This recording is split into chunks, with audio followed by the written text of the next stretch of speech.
So, ayan, for today's ulam, meron tayong ampalaya, talong, sitaw.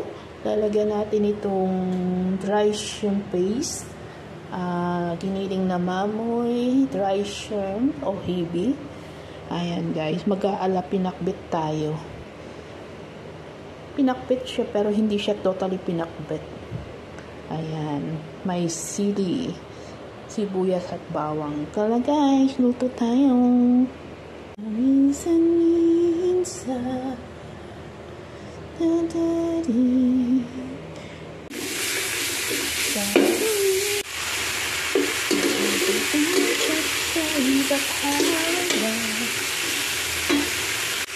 yeah, ulam for today. Hanggang hapunan na to guys kasi madami. Isa pa lamang ang nakalipas, di maaaring balikan.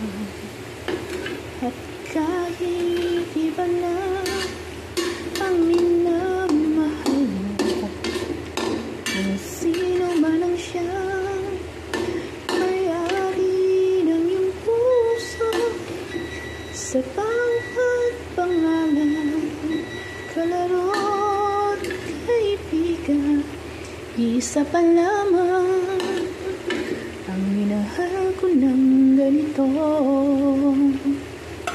Kain na tayo, kain. Kain na.